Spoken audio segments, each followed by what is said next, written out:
பிஸ்மில்லாஹ் الرحمن الرحيم الحمد لله رب العالمين الصلاة والسلام على رسولك سيدنا محمد صلى الله عليه وسلم وعلى آله وأصحابه أجمعين. எல்லா புகழும் அல்லாஹ் ஒருவனுக்கே உரித்தாகுக. அல்லாஹ்வின் ஸலாத்தும் ஸலாமும் அருளும் கருணையும் நம் யாபேர்கள் மீது உண்டாவதாக என்ற இனிய துஆவோடு சலாம் கூறி துவங்குகிறேன். அஸ்ஸலாமு அலைக்கும் வரஹ்மத்துல்லாஹி தஆலா வபரகாத்துஹு. அன்பு நிறைந்த நேயர்களே, நாம் நேத்தே அல்லாஹ்வுடைய கட்டளை என்ன இருக்கிறதோ அதை அப்படியே பின்பற்ற வேண்டும். அதிலே நம்முடைய சிந்தனையை செலுத்தி விஷயங்களை கிளறும் பொழுது நாம் செய்யக்கூடிய அமலிலே சிரமம்தான் ஏற்படும் என்பதை பற்றி நாம் பார்த்தோம். அல்லாஹ் ஆமன்னா என்று சொன்னால் நாம் சல்லம்னா, அல்லாஹ் ஒப்புக்கொள் என்று சொன்னால் ஒப்புக்கொண்டேன் என்ற அடிப்படையில் தான் நம்முடைய வாழ்க்கை அமைய வேண்டும். இது பற்றி தான் நேற்று சம்பவங்கள் குர்ஆனுடைய வரலாற்று நிகழ்வின் மூலமாக பேசிக் கொண்டு வரும் பொழுது ஹஜ்ரத் மூஸா அலைஹிஸ்ஸலாமுடைய காலத்தில் ஆமில் என்ற மனிதனை ஒரு மனிதன் கொலை செய்து விடுவான். கொலை செய்துவிட்டு தன்னுடைய ஊரிலிருந்து பிரேதத்தை வேறொரு ஊரிலே கொண்டு போய் போட்டு விடுவான். அந்த ஊர் மக்கள் யார் கொலை செய்தார்கள் என்று தெரியாமல் இரண்டு ஊர் மக்களும் சண்டையிடுவார்கள். அப்படி சண்டையிடும் பொழுது மூஸா அலைஹிஸ்ஸலாம் அவரிடத்தில் அந்த பிரச்சனை வரும். மூஸா அலைஹிஸ்ஸலாம் அவர்கள் அல்லாஹ்விடத்தில் துஆ கேட்பார்கள். அல்லாஹ் ஒரு மாட்டை அறுத்து அதற்குரிய விடையை கண்டுபிடிக்க சொல்லுவான். அப்ப அந்த மக்கள் சும்மா இருக்க மாட்டாம அந்த மாட்டு எப்படி இருக்கணும் என்ன ஏதுன்னு கேட்க ஆரம்பிப்பாங்க. மாடுன்னு சொன்னா ஏதாவது ஒரு மாட்டை தூக்கி போட்டு அறுத்துட்டா வேலை முடிஞ்சு போச்சு.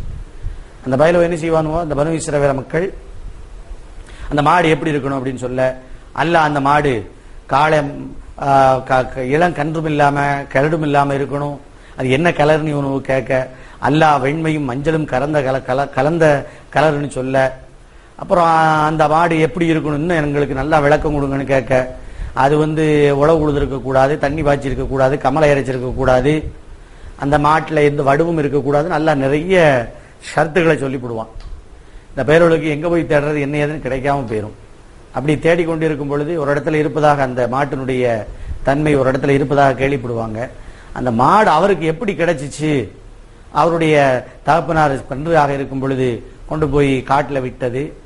அந்த காட்டுல விட்ட மாடு பெருசான பிறகு அவருடைய கண் தெரியாத தாயார் அதை போய் அழைச்சிட்டு வான்னு சொல்லி சொன்னது. அப்படி அழைச்சிட்டு வரக்கூடிய அந்த இடத்துலதான் நாம பயணம் செஞ்சுக்கிட்டு இருக்கோம். இப்போ அப்போ தாய் சொல் தட்டாத தனையன் அந்த மாட்டை அழைச்சிக்கிட்டு வர்றாரு. வளைச்சுக்கிட்டு வரும் பொழுது இந்த மாட்டை கொண்டு போய் சேர்க்க கூடாது அப்படிங்கிறதுக்காக வேண்டி ஷைத்தான் என்ன செய்யறான், அல்லாஹ்வுடைய கட்டளை நிறைவேற்றுவதற்கு அந்த மக்களுக்கு இந்த கையில் இந்த மாடு கிடைக்க கூடாதுங்கிறதுக்காக வேண்டி ஷைத்தான் சொல்லுவான், என்னுடைய ஜாமான்களை கொண்டு வரதுக்கு மாடு வேணுமப்பா, அந்த மாட்டை கூடப்பா, என் மாடு செத்து போச்சு, நான் இது மாதிரி 2 மாடு உனக்கு வாங்கி தரேன் அப்படின்னு சொல்லும் பொழுது அவர் சொல்லிடுவாரு, என்னுடைய தாயார் மாட்டை கொடுக்கறதுக்கு அனுமதி கொடுக்கல, மாட்டை கொடுக்கறது அனுமதி கொடுக்கல, மாட்டை வீட்டுக்கு கொண்டு வரதுக்கு தான் என்னுடைய தாயார் சொல்லி இருக்கிறாங்கன்னு சொல்லுவார். ஷைத்தான் விட மாட்டான், எப்பா கரையை தந்துடுறேன் நீ கொடுத்துரு அப்படின்பா. அப்பவும் இவர் சொல்லிடுவாரு, இல்ல கரையும் கொடுத்தாலும் நான் வாங்குறதுக்கு தயார் இல்லை.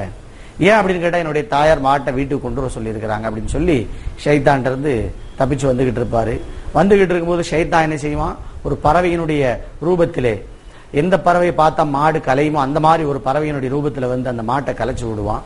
அந்த மாடு என்ன செய்யும், இந்த இளைஞருடைய கையிலிருந்து திமிரி ஓடி போயிடும். இவரு பாப்பாரு, அம்மா வீட்டுக்கு மாட்டை கொண்டு வர சொல்லி இருக்கிறாங்களே, சும்மா போனோம்னு சொன்னா என்ன அர்த்தம், சரி வராத. ஏன்னா இவர் தான் யாரு, தாய் சொல்லை தட்டாத தனையன். அதனால அவர் யோசிக்கிறாரு.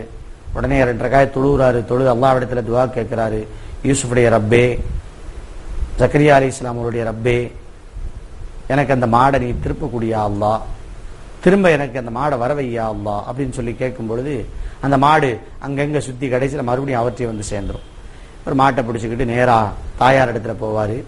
தாயார் இடத்துல போன உடனே எப்பவும் போல வேலைகளை பார்த்துக்கிட்டு இருக்கும் பொழுது தாயார் சொல்லும், எப்பா இந்த மாடை வச்சு உனக்கு என்னப்பா செய்ய போற, நீனோ விறகு வெட்டி சிரமப்பட்டு வாழ்க்கையை கழிச்சுக்கிட்டு இருக்கிற, இந்த சமயத்துல இந்த மாட்டையும் சேர்த்து இழுத்துக்கிட்டு அலையிறிய, மாடு இருந்தா சும்மாவா, அதுக்கு என்ன செய்யணும், தீவனம் வேணும், புல்லு வேணும், புண்ணாக்கு வேணும், தவிடு வேணும், என்னென்ன இருக்கோ நம்மளுக்கு இதெல்லாம் தெரியுது. அதனால நான் இதை சொல்றேன்.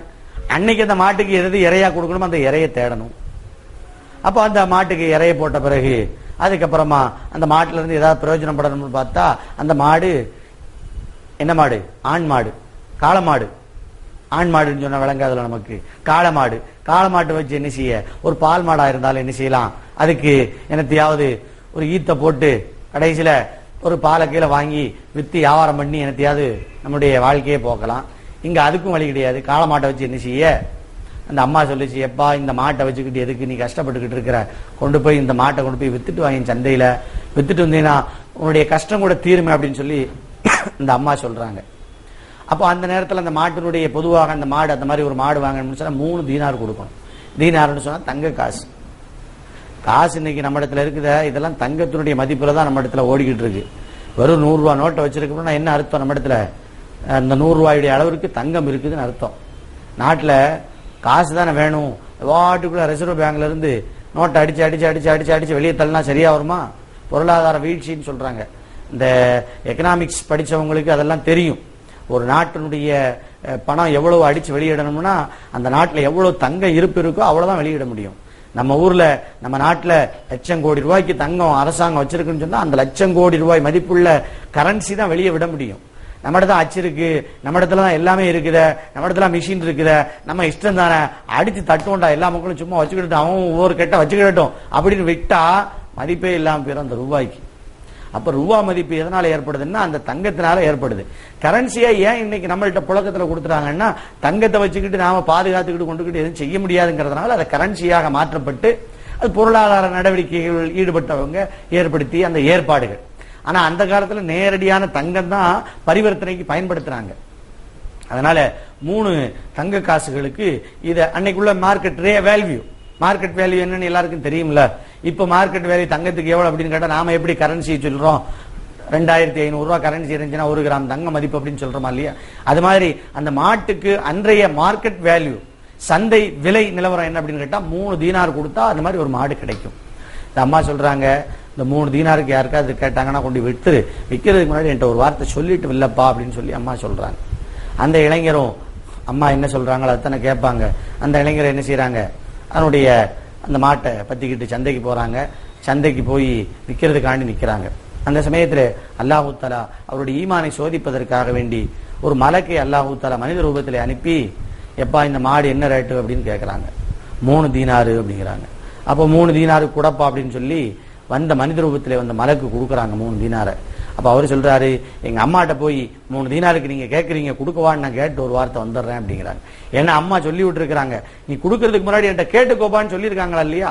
அதனால அம்மாட்ட போய் நான் கேட்டு வரேன்னு இவரு சொல்ல வந்த மலக்கு சொல்றாங்க, எப்பா உங்க அம்மாட்ட போய் நீ கேட்டு வந்து 3 ரூபாய்க்கு ஏன் விற்க போற? 3 தீனாருக்கு 3 தங்க காசு இல்லை, நான் 6 தங்க காசு தரேன். எத்தனை தங்க காசு தரேன்? 6 தங்க காசு தரேன். உங்க அம்மாட்ட எல்லாம் நீ போய் கேட்க வேண்டாம், என்கிட்ட கொடுத்துரு அப்படின்னு அவரு கேட்கிறாரு. நாம என்ன செய்வோம்? ஆஹா 3 ரூபாய்க்கு அம்மா விற்க சொல்லிச்சு, இப்ப 6 ரூபாய் கிடைக்குது, உடனே வித்துட்டு அம்மா 6 ரூபாய்க்கு வித்துட்டேன்னு நம்ம போய் சொல்லிடுவோமா இல்லையா? அவர் அப்படி செய்யல. அம்மா சொன்ன பிரகாரம் விற்கிறதுக்கு முன்னாடி என்கிட்ட கேட்கணும்னு அந்த அம்மா சொன்னாங்க. அதே மாதிரி இவர் என்ன செய்யறாரு? நேரா போய் தாயார் இடத்துல, ஏம்மா 3 ரூபாய்க்கு நீங்க விற்க சொன்னீங்க, அவர் 6 ரூபாய்க்கு கேட்கிறாரு, நான் கொடுக்கவா வேண்டாமா? அம்மாட்ட போய் கேட்கிறாரு. அம்மா சொல்றாங்க, 6 ரூபாய்க்கு கொடு. அவர் 6 ரூபாய்க்கு வாங்குறாருன்னு சொன்னா மறுபடியும் எங்க அம்மாட்ட கேட்டு கொடுப்போம்னு சொல்லு அப்படின்னு சொல்லி அவர் சொல்ல, சரி அப்படின்னு சொல்லி எங்க அம்மா இடத்துல அப்படி இல்ல மாத்தி சொல்லணும். 3 ரூபாய்க்கு கொடுக்கியான்னு கேட்க அவர் 6 ரூபாய்க்கு கொடுக்குறேன், ஆனா நீ உங்க அம்மாட்ட கேட்காம கொடுக்கணுங்கிறாரு. இவர் போய் சொல்றாரு அம்மா இடத்துல 3 ரூபாய் கேட்கிறாருமா, கொடுத்துறவான்னு கேட்கிறாங்க. சரி அப்படின்னு இவர் வந்து சொல்றாரு, 3 ரூபாய்க்கு நான் என்ன செய்யறேன், உங்களுக்கு கொடுத்துட்றேன், எங்க அம்மா கொடுக்க சொல்லிட்டாங்கன்னு சொல்லி. அப்ப அவர் சொல்றாரு, 6 ரூபாய்க்கு நான் வாங்கிக்கிறேன்னு சொன்னேன், உங்க அம்மாட்ட கேட்காம கொடுன்னு சொன்ன, நீ கொடுக்க மாட்டேன்னு சொல்ல. இப்போ நான் சொல்றேன் 6 ரூபாய்க்கு உங்க அம்மாட்ட போய் என்ன செய், நீ கேட்டு வந்து கொடுக்கணும்னா 6 ரூபாய்க்கு நான் வாங்குறேன், கேட்காம இப்ப கொடுத்தீங்கன்னா 12 ரூபாய்க்கு நான் தரேன். உங்க அம்மாட்ட போய் கேட்டு வரேன்னா 6 ரூபாய்க்கு நான் வாங்கிக்கிறேன், உங்க அம்மாட்ட கேட்காமலே நீ கொடுக்கணும்னா 12 ரூபாய்க்கு வாங்கிக்கிறேன் அப்படின்னு இப்ப சொல்றாரு 2வது தடவை. அப்ப அவரு சொல்றாரு, எங்க அம்மாட்ட போய் நான் கேட்டுட்டு தான் 6 ரூபாய்க்கு கொடுக்குறா இருந்தாலும் எங்க அம்மாட்ட போய் கேட்டு வருவேன். அம்மாட்ட போய் கேட்கிறாரு. அம்மா சொல்றாங்க, 6 ரூபாய்க்கு நீ கொடு, 6 ரூபாய்க்கு நீ கொடு அப்படின்னு சொல்லி சொல்றாரு. அதே மாதிரி இவர் வந்து 2வது தடவை வந்து சொல்றாரு, 6 ரூபாய்க்கு எங்க அம்மா கொடுக்க சொல்லிட்டாங்க அப்படின்னு சொல்லி. இப்ப இவர் சொல்றாரு, இல்ல நீ 6 ரூபாய்க்கு கொடுக்க வேண்டாம், 12 ரூபாய்க்கு நான் வாங்கிக்கிறேன். அப்ப அவர் சொல்றாரு, எங்க அம்மாட்ட 12 ரூபா கேட்டு வரணும் அப்படிங்கிறாரு. உங்க அம்மாட்ட கேட்க மாட்டேன், நான் 24 ரூபாய் தாரேன். 24 தீனார் தாரேன் அப்படின்னு கேட்கிறாரு. ஒரே ஒரு குழப்பம். அம்மாட்ட போய் சொல்றாரு, நடந்ததெல்லாம் சொல்றாரு. 3 ரூபாய்க்கு கொடுக்கும்போது உங்கள்கிட்ட கேட்காம 6 ரூபாய்க்கு கேட்கிறாரு. 6 ரூபாய் சொல்லும் பொழுது உங்கள்கிட்ட கேட்காம 12 ரூபாய்க்கு கேட்கிறாரு. 12 ரூபாய் சொல்லும் பொழுது உங்கள்கிட்ட கேட்காம 24 ரூபாய் கேட்கிறாரு அம்மா அப்படின்னு கேட்கும் பொழுது, அப்போ அந்த அம்மா கேட்டாங்க, வந்தவர்கிட்ட போய் கேளு. அந்த அம்மா விளங்கிட்டாங்க, ஏதோ அல்லாஹ் நம்முடைய மகனுக்கு சோதனை வச்சிருக்காங்கிறத விளங்கிட்டு, வந்தவர்கிட்ட போய் நீ கேளு, இந்த மாடை விற்கவா வேண்டாமான்னு முதல்ல கேளு. இந்த மாடை விற்கவா வேண்டாமா அப்படின்னு கேளு. இவரும் அதே மாதிரி என்ன செய்யறாரு, அவர்கிட்ட போய் இந்த மாடை விற்கவா வேண்டாமா நீங்களே சொல்லுங்க, எங்க அம்மா கேட்க சொன்னாங்க அப்படின்னு சொன்ன உடனே அப்ப அவர் சொன்னாரு, நான் மனுஷன் இல்ல, உன்னை சோதிப்பதற்காக அல்லாஹ்வால் அனுப்பப்பட்ட மனிதன். உன்னுடைய தாய் சொல்லை பிரகாரம் நீ நடக்கிறியான்னு பாக்குறதுக்காண்டி வந்தேன். ஆனா நீ அதுல பாஸ் ஆயிட்ட. நீ அந்த தாய் சொல்லுக்கு மேல நீ எதுவுமே செய்யல, ஆனால் நீ பாஸ் ஆயிட்ட. அதனால உன்னுடைய அமல், நீ உன்னுடைய தாய்க்கு செய்யக்கூடிய சேவை, அல்லாஹ்வுக்கு செய்யக்கூடிய இபாதத், அதே மாதிரி பகல்ல நீ சம்பாதிக்கக்கூடிய காசுல உன் தாய்க்கு கொடுக்கிறது, அதே மாதிரி தர்மமாக கொடுக்கிறது, உன்னுடைய செலவுக்காண்டி எடுத்துக்கிறது, இதெல்லாம் பார்த்து அல்லாஹ் தஆலா மிகுந்த சந்தோஷம் அடைந்தான். அதனால அல்லாஹ் உனக்கு என்ன விரும்பி இருக்கிறான் அப்படின்னு கேட்டா, இந்த மாடை கேட்டு ஒரு ஜமாத்தே உன்னிடத்துல வரும். இந்த மாடை கேட்டு ஒரு ஜமாத்தே உன்னிடத்துல வரும். அப்பொழுது நீ வில்லு, இதுக்கு விலையாக நீ அப்பொழுது சொல்லுவது எப்படின்னு கேட்டா, அந்த மாடை உரிச்ச பிறகு வரக்கூடிய தோல் நிறைய தீனார் வேணும்னு சொல்லு. 3 ரூபா மார்க்கெட்டு ரூபா, 3 ரூபா தான் அது என்னுடைய வேல்யூ. ஆனா இப்ப என்ன விலைக்கு விற்க சொல்றாங்க, இந்த மாட்டை உரிச்ச பிறகு வரக்கூடிய தோலை ஒரு பையா செஞ்சா, இப்படி கூட்டி பிடிச்சு தூக்குனா எவ்வளவு வருமோ அது உள்ள பூரா என்ன செய்யணும், தீனார்களை போட வேண்டும். அது நிறைய தீனார் கொடுக்கறா இருந்தா என் மாட்டை தாரேன்னு சொல்லு. அப்படியும் அவர்கள் தீனாரை கொடுத்து ஒரு இடத்திலே வாங்குவார்கள் அப்படின்னு சொல்லி இந்த வந்த மலக்கு என்ன செய்யறாங்க, மணி ரூபத்திலே வந்த மலக்கு சொல்றாங்க. சரின்னு இவர் போய் மாட்டை வீட்டுல கட்டி வச்சிருக்கிறாரு. கட்டி வச்சிருக்கும் பொழுது ஏற்கனவே நான் சொன்னா இல்லையா, மூசா அலைஹிஸ்ஸலாம் அவர்களுக்கு இப்பொழுது மாடு வேணும்னு சொல்லி இந்த மக்கள்கிட்ட சொல்லி அவங்க தேடிக்கிட்டு அலைகிறாங்களா இல்லையா. உழவு உழுது இருக்கக்கூடாது, கமலை இறைச்சிருக்க கூடாது, தடுமுகள் இருக்கக்கூடாது, மஞ்சளும் வெண்மையும் கலந்த நிறமாக இருக்க வேண்டும், கருப்பாக இருக்கக்கூடாது, வெள்ளையாக இருக்கக்கூடாது, அதே மாதிரி இளம் மாடாக இருக்கணும், கரட்டு மாடாகவும் இருக்கக்கூடாது, கன்று குட்டியாகவும் இருக்கக்கூடாது. இப்படி எல்லாம் என்னென்ன தன்மைகள் அல்லாஹ்வால் சொல்லப்பட்டதோ இவங்களா கேட்டு கேட்டு தங்களுக்கு எதை பாரமாக ஆக்கி கொண்டார்களோ அப்படிப்பட்ட நிலையிலே அந்த மாடு இவரிடத்துல தான் இருக்கு, வேற எங்கேயுமே கிடையாது. இப்போ இவற்றை வந்து அந்த மக்கள் எல்லாம் தேடி வாங்கிக்கிட்டாங்க. இந்த மக்கள் மூசா அலைஹிஸ்ஸலாம் அவர்களிடத்துல சொல்லும் பொழுது சொன்னார்கள், இன்ஷா அல்லாஹு லமுஹ்ததூன். ஒரு வார்த்தை சேர்த்து சொன்னாங்க. அந்த ஆயத்தை நான் நேற்று ஓதிய ஆயத்துகளிலே அதுவும் வருகிறது. அந்த மக்கள் சொல்லும் பொழுது சொன்னாங்க, இன்ஷா அல்லாஹு லமுஹ்ததூன், அல்லாஹ் நாடுனா இந்த மாதிரி தன்மையில நாங்க பெற்றுக்கொள்வோம் என்று அல்லாஹ்வை முன்வைத்து அந்த இடத்துல பேசினதுனால அல்லாஹ் தஆலா இந்த மாட்டை காட்டி கொடுத்தாங்க. அந்த இன்ஷா அல்லாஹ் மட்டும் அவங்க சொல்லலன்னு வச்சுக்கோங்க, இந்த மாடு கிடைச்சிருக்கவே செய்யாது. இந்த இன்ஷா அல்லாஹ் வந்து சாதாரணமா நினைக்கிறோம். இன்ஷா அல்லாஹ்னா அல்லாஹ் நாடு. அந்த உலகத்துல எதா நடக்கிறா இருந்தாலும் சரி அல்லாஹ் நாடாம நடக்காது. அல்லாஹ் நாடினா தான் நடக்கும். அல்லாஹ் நாடாம எதுவுமே கிடைக்காது, எதுவுமே நடக்காது. அப்படி நம்பிக்கையை நாம் கொள்ள வேண்டும். ஒருத்தர் என்ன செஞ்சாராம், மாடு வாங்க போறார். இந்த மாட்டுடைய தொடர்பிலே வரக்கூடிய ஒரு சம்பவம். ஒருத்தர் மாடு வாங்க போறார். இன்னைக்கு நம்மளுக்கு எவ்வளவு ரூபா வேணும் ஒரு மாடு வாங்கன்னா? எனத்தையாவது ஒரு 20,000 ரூபாய் போதுமா, இல்ல ஒரு 30,000 வேணுமா, 30,000 போதுமா, இல்ல 40,000 வேணுமா, எவ்வளவு வேணும் ஒரு மாடு வாங்கன்னா? ஒரு 30,000, ஒரு 40,000, ஒரு 50,000 வச்சுக்கோங்க. நல்ல இனத்து மாடு 50,000 ஒருத்தர் தயார் பண்ணிக்கிட்டு என்ன செய்யறாரு, மாடு வாங்க போறாரு. மடியில கட்டிக்கிட்டாரு, எவனா புடிங்கிட்டு போயிடக்கூடாதுல்ல, அதனால அந்த 50,000 பணத்தை கட்டிக்கிட்டு போறாரு.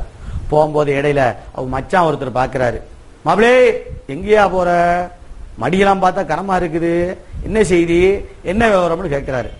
மச்சான் மாடு வாங்க போறேன், சந்தைக்கு போறேன். அப்படியா மாப்பிள, நல்ல மாடா வாங்கிட்டு வாங்க மாப்பிள, அதோட சேர்த்து சொல்லுங்க இன்ஷா அல்லாஹ் மாடு வாங்க போறேன்னு சொல்லுங்க மாப்பிள அப்படின்னு சொல்லி சொன்னார். அல்லாஹ் நான்னா நான் மாடு வாங்குவேன் அப்படின்னு சொல்லுங்க அப்படின்னு சொன்னார். அவர் சொன்னாரு, என்ன மாப்பிள விவரம் கிட்டத்தனமா இருக்கிற நீனு, மடியில பணம், சந்தைக்கு போறேன், காசை கொடுக்க போறேன், மாட்டை வாங்க போறேன், பத்திட்டு வர போறேன், இதுல இன்ஷா அல்லாஹ் சொல்லணுமா? என்னையா நீ இன்னும் எந்த காலத்துல கிடக்குற கூவ அப்படின்னு சொல்லிட்டு மச்சான திட்டிட்டு இவன் கிளம்பி போயிட்டான்.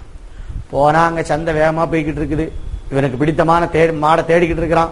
இந்த நேரத்துல அந்த சந்தையினுடைய இடைவேளை நேரம் வருது. பொதுவாக இருக்குமா இல்லையா, மதிய உணவுக்காக வேண்டி ஒரு ஓய்வுக்காக வேண்டி கொஞ்ச நேரம் என்ன செய்வாங்க, ஒரு கொஞ்ச நேரம் இடைவெளி விடுவாங்களா இல்லையா. அது மாதிரி அந்த இடைவெளி நேரம் வருது. அந்த நேரத்தில் இந்த ஆளு நல்லா கொண்டு போன சாப்பாட்டை பிரிச்சு வச்சு நல்லா மூக்கு முட்டை பிடிச்சாரு. ஏன்னா ரொம்ப தூரம் நடந்து வந்திருக்காரு சந்தைக்கு. நல்லா மூக்கு முட்டை பிடிச்ச உடனே உண்ட களைப்பு, தூக்கம் வந்துருச்சு. கொஞ்ச நேரம் ஓய்வு எடுப்போம் அப்படின்னு சொல்லி இவர் என்ன செய்யறாரு, அப்படியே கொஞ்ச நேரம் படுக்கிறாரு. படுக்கிற அந்த கேப்ல எவனோ சுட்டுட்டான், மடியில இருந்து ரூபாய் எவனோ தூக்கிட்டு போயிட்டான். இவரு முழிச்சு பாக்குறாரு. முழிச்சு பார்க்கும் பொழுது மடியில ஒண்ணுமே இல்லை. மடியில இருந்த பணத்தெல்லாம் காணலையே. பிற எங்கூடி மாடுவாங்க, பிற எங்கூடி மாடை பார்க்க போன மச்சான் திரும்பி வந்தானா, திரும்பி வந்துகிட்டு இருக்கிறான். கதை இருக்கா இல்லையா, போன மச்சான் திரும்பி வந்தான் அப்படின்னு சொல்லி சோத்துல எடுத்து பந்து மாதிரி திரும்பி போறாரு. போகும்போது அதே மாப்பிளைய பாக்குறாரு, மச்சான பாக்குறாரு. அப்போ மச்சான பார்த்த உடனே மச்சான் கேட்கிறாரு, மாப்பிளே எங்கய்யா பெருங்கையும் வீசுற கையுமா வார மாட்டங்கய்யா அப்படின்னு கேட்கிறாரு. முகமே அவருக்கு வாடி போயிருக்கு மாப்பிள்ளைக்கு. மச்சான் அதை ஏன் கேட்கறீங்க? இன்ஷா அல்லாஹ் உங்களை பார்த்தனா மச்சான், இன்ஷா அல்லாஹ் மார்க்கெட்டுக்கு போனா மச்சான், இன்ஷா அல்லாஹ் சந்தையில நான் மாட பேசுறேனா மச்சான், இன்ஷா அல்லாஹ் சாப்பாட்டை பிரிச்சனா மச்சான், இன்ஷா அல்லாஹ் சாப்பிட்டனா மச்சான், இன்ஷா அல்லாஹ் தூங்குனா மச்சான், இன்ஷா அல்லாஹ் எந்திரிச்சு பார்த்தனா மச்சான், இன்ஷா அல்லாஹ் பணத்தை காணல மச்சான், இன்ஷா அல்லாஹ் உன்ட்ட வந்து நிக்கிற மச்சான் அப்படிங்கிறான். அந்த மச்சான் சொன்னா, யோ மாப்பிள ஒரு இன்ஷா அல்லாஹ் சொல்ல சொன்னீங்கயா, இத்தனை இன்ஷா அல்லாஹ் இப்ப சொல்லிக்கிட்டு இருக்க, என்ன செய்ய மச்சான்? இன்ஷா அல்லாஹ் அல்லாஹ் என்னை வெறுங்கையில மாட்டி விட்டுட்டான், ஒரு இன்ஷா அல்லாஹ் சொல்லியிருந்தா ஒழுங்கா வந்திருப்பேன் மச்சான் அப்படின்னு சொல்லி அவன் சொன்னானா. அப்போ அல்லாஹ் நாடுனா தானே. அவன் என்ன சொன்னான், எவ்வளவு தெம்பா சொன்னான், மடியில பணம் இருக்குயா, போய் நான் வாங்கிட்டு வருவேன்யா, இதை யார் யா கேட்க முடியும் அப்படின்னு சொல்லி சொன்னானா இல்லையா? இப்ப என்ன ஆச்சு, கை வச்சுட்டானா இல்லையா ஒருத்தன், நல்லா சுட்டுட்டு போயிட்டான் அந்த ரூபாய, அவரால் வாங்க முடிஞ்சா? அப்போ அல்லாஹ் நாடாம எதுவுமே நடக்காதுங்க. அதனால அந்த மக்கள் மூசா அலைஹிஸ்ஸலாம் ஒரு இடத்துல கேட்கும் பொழுது சொன்னாங்க, இன்ஷா அல்லாஹ் முஹ்ததூன், அல்லாஹ் நாடினா நாங்க அதை பெற்றுக்கொள்வோம் நபி அல்லாஹ், அதனால நீங்க எங்களுக்கு அதை இன்னும் தெளிவா சொல்லி கொடுங்கன்னு கேட்டாங்க. அந்த இன்ஷா அல்லாஹ்வின் காரணமாகவே அல்லாஹு தஆலா இந்த இளைஞனிடத்தில் இருக்கக்கூடிய மாட்டை அல்லாஹு தஆலா அவர்களுக்கு காட்டி கொடுக்கிறார். இவங்க போய் கேட்கிறாங்க, அவர் சொல்லிட்டாரு, அறுத்து என்ன செய்யுங்க, அந்த பை நிறைய எங்களுக்கு என்ன செய்யணும், தீனார்கள் வேணும் அப்படின்னு சொல்லி சொன்னாங்க.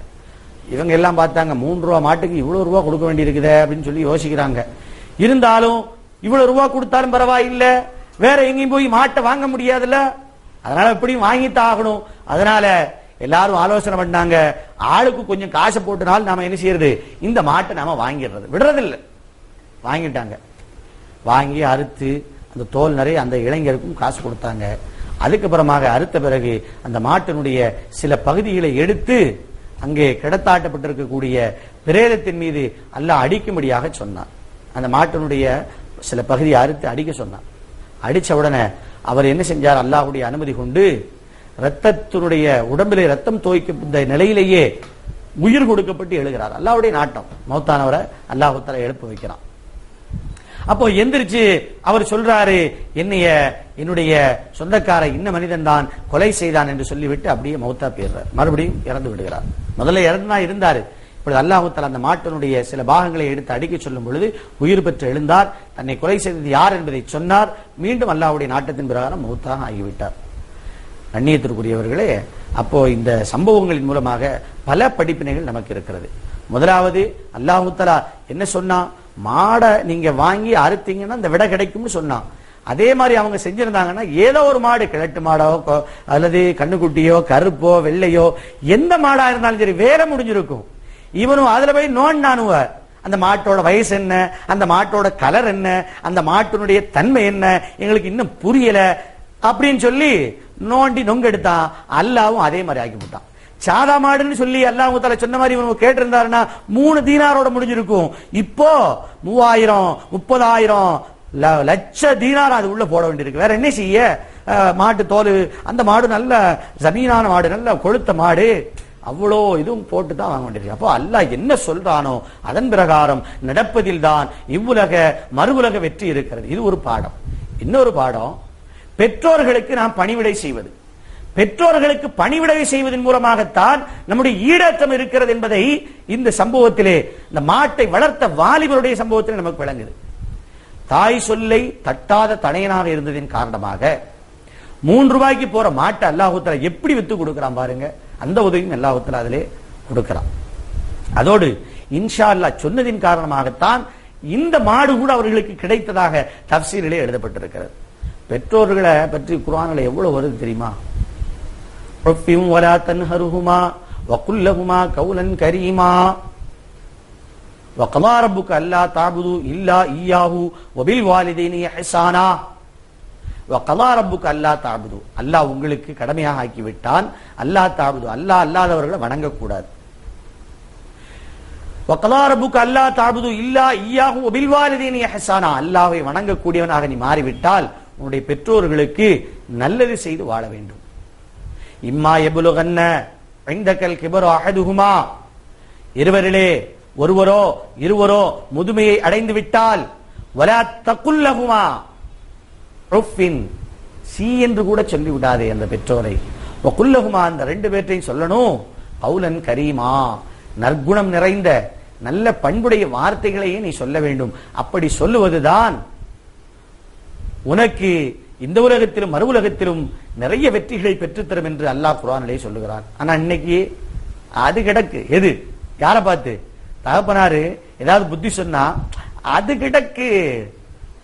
உடனே நாய் வயசு இது அது சொல்லுவாங்க. சில பேர் வயசு கூடி போயிட்டு சொன்னா நாய் மாதிரி கத்திக்கிட்டு கிடக்கு அப்படிம்பாங்க. அப்படிலாம் சொல்றது மார்க்கத்திலே தடை செய்யப்பட்டது, பெரும் பாவம். மூசா அலைஹிஸ்ஸலாம் ஒரு முறை அல்லாஹ்விடத்தில் கேட்கிறாங்க, யா அல்லாஹ், என்னுடைய சுவன தோழனை எனக்கு காட்டி கொடு, சொர்க்கத்திலே எனக்கு யாரு தோஸ்தா இருப்பாங்க, அதனால என்னுடைய ஃப்ரெண்டு, சொர்க்க ஃப்ரெண்டு யாருன்னு நீ காட்டி கொடு அப்படின்னு சொல்லி அல்லாஹ்விடத்துல மூசா அலைஹிஸ்ஸலாம் அவர்கள் கேட்கிறார். அப்போ அல்லாஹ் தஆலா மூசா அலைஹிஸ்ஸலாத்துக்கு கட்டளை சொல்றான், இந்த இடத்துல ஒரு கசாயி இருக்கிறாரு. கசாயின்னு சொன்னா கசாபு கடைக்காரரு. அந்த கசாபு கடைக்காரரை போய் பாரு, அவர்தான் உனக்கு நண்பரு அப்படின்னு சொல்லி சொல்றான். மூசா அலைஹிஸ்ஸலாத்துக்கு ஆச்சரியம், என்னடா இது, அல்லாஹ் நம்முடைய ஃப்ரெண்ட் யாருன்னு கேட்டா நாம நினைச்சோம் ஒரு பெரிய ஒரு நல்ல ஒரு ஆபிது, வணக்கசாலியாக நிறைய அல்லாஹ்வுக்கு இபாதத்து செய்யக்கூடிய ஒருத்தரை காட்டி கொடுப்பான் அப்படின்னு பார்த்தா கடைசியில் ஒரு கசாயியை காட்டி கொடுக்குறான் அல்லாஹ் அப்படின்னு சொல்லிட்டு அந்த கசாபு கடைக்காரரை போய் தேடி போறாரு. அந்த காலத்துல எல்லாம் வழக்கம் என்ன அப்படின்னு கேட்டா, ஒருத்தரை அப்படியே போய்கிட்டே இருப்பாங்க. ஒரு வீடு இருக்குன்னா அந்த வீட்டுல போய் உங்கள்ட்ட நான் ஒரு 2 நாளைக்கு 3 நாளைக்கு தங்கிக்கிடுதுன்னு கேட்பாங்க. அப்ப அந்த மக்கள் என்ன செய்வாங்க, 3 நாளைக்கு விருந்தாளியை உட்கார வச்சு அவங்களுக்கு சாப்பாடு எல்லா சவராட்சியங்கள்லாம் செஞ்சு அனுப்புறது வழமை. அதனாலதான் பாத்தீங்கன்னா கிராமத்துகள்ல அந்த காலத்து வீடுகள்லாம் பாத்தீங்கன்னா முன்னாடி தென்னை வச்சு தான் எல்லா வீடும் கட்டுவாங்க. அந்த தென்னைக்கு பிறகுதான் கதவே இருக்கும். இப்ப தென்னைக்கும் கதவு எதுக்காண்டி அப்படின்னா போற வர்றவங்க இருந்து கொஞ்சம் ஆறாம் செஞ்சுட்டு கொஞ்சம் ஓய்வு எடுத்துட்டு போட்டோம் அப்படிங்கிற நல்ல எண்ணத்துல அந்த காலத்துல வீடுகள்லாம் தென்னை வச்சுதான் வீடெல்லாம் கட்டியிருப்பாங்க. கிராமத்துகள்ல போய் பாத்தீங்கன்னா அந்த சீனியோட போட்ட வீடு இன்னும் அப்படியே என்ன செய்ய தென் மாவட்டங்கள் எல்லாம் நிறைய பார்க்க முடியும். இப்பவும் அந்த வீடுகள் இருக்குது. தஞ்சாவூர் மாவட்டத்துல எல்லாம் அது நிறைய இருக்குது அந்த மாதிரி வீடுகள்லாம். இப்ப அப்படி இல்ல. இப்பதான் நாம என்ன செய்யணும், அந்த ரோடு வரைக்கும் ஒரு கேட்டை போட்டுருவோமே. காரணம் என்ன அப்படின்னு கேட்டா இப்ப நிறைய திருட்டு அது இதுன்னு ஆகி போச்சு. அந்த காலத்துல அப்படி எல்லாம் கிடையாது, எல்லாம் நல்லவங்களா இருந்தாங்க. அதனால நல்லவங்களை ஆறாம் அதாவது கொஞ்சம் சுகமா இருந்துட்டு போட்டு ஓய்வு எடுக்கட்டும் அதெல்லாம் செஞ்சிருந்தாங்கன்னு வச்சுக்கோங்களேன். மூசா அலைஹிஸ்ஸலாம் காலத்துல 3 நாள் தங்கி இருக்கிறது வளமையாக இருந்துச்சு. மூசா அலைஹிஸ்ஸலாம் போய் பாக்குறாங்க, இவர் ஒரு கசாபுக்காரரா இருக்கிறாரு, இவருக்கு இடத்துல அல்லாஹ் என்னுடைய நண்பனாக ஆக்கி வச்சிருக்கிறான்னு சொன்னா இது எப்படி சாத்தியப்படும், இவர் என்ன செய்யறாரு, என்ன அமல் செய்யறாரு அப்படின்னு பார்ப்போம் அப்படின்னு சொல்லிட்டு அவரிடத்துல தங்கி இருக்கிறதுக்காட்டி மூசா அலைஹிஸ்ஸலாம் கேட்கிறாங்க. அவருக்கு தெரியாது இவர் தான் மூசா அலைஹிஸ்ஸலாம் அப்படிங்கறதெல்லாம் தெரியாது. ஏதோ ஒருத்தர் வந்திருக்கிறாரு வழி போக்குற, ஒரு 3 நாளைக்கு தங்கணும்னு கேட்கிறாரு. சரி அப்படின்னு எங்க வீட்டுல தங்கிருங்கன்னு சொல்லிட்டு அந்த கசாயி என்ன செய்யறாரு, அவருக்கு தேவையான மூசா அலைஹிஸ்ஸலாத்துக்கு தேவையான எல்லா உதவிகளையும் செஞ்சு வீட்டுல விருந்தாளியாக தங்க வச்சிருக்கிறாங்க. இப்படி தங்க வச்சுக்கிட்டு இருக்கும் பொழுது கசாயி வருவாரு, வேலைக்கெல்லாம் போயிட்டு நேரத்துக்கு சாப்பிடுவாரு, மூசா அலைஹிஸ்ஸலாத்துக்கும் உணவு கொடுப்பாரு, அப்படியே கொஞ்சோண்டு சாப்பாடு எடுத்துட்டு போவாரு, நேரா வீட்டுக்குள்ள போவாரு. ஒரு பெட்டி மாதிரி இருக்கும், அந்த பெட்டியை திறப்பாரு, அந்த சாப்பாடு அது உள்ள வச்சுட்டு வந்துருவாரு. மூசா அலைஹிஸ்ஸலாம் என்ன இவரு சாப்பாடை எடுத்துட்டு போறாரு, பெட்டியை திறக்கிறாரு, உள்ள வைக்கிறாரு, என்ன நடக்குன்னே தெரியலையே அப்படின்னு சொல்லிட்டு நினைச்சுக்கிட்டே இருக்கிறாரு. இப்படி நினைக்கும் பொழுது 3வது நாள் மூசா அலைஹிஸ்ஸலாம் அவர்கள் என்ன செய்யறாங்க, ஊருக்கு கிளம்புவோம் அப்படின்னு சொல்லி நினைக்கிறாங்க. நினைக்கும் பொழுது இவர் என்ன அப்படி நல்ல அமல் செய்யறாருன்னு ஒண்ணுமே புரியலையே நமக்கு. ஆனா அல்லாஹ் இவர் தான் என்னுடைய சொர்க்க நண்பர் சொல்லி இருக்கிறான, ஒண்ணுமே விளங்கலையேன்னு சொல்லிட்டு நினைச்சிட்டு இருக்கும்போது 3வது நாள் கிளம்பும் போது யோசனை வருது. அந்த பெட்டியை திறந்து பார்த்தாரா, என்னன்னு போய் பார்ப்போம் அப்படின்னு சொல்லி பார்க்கிறார்.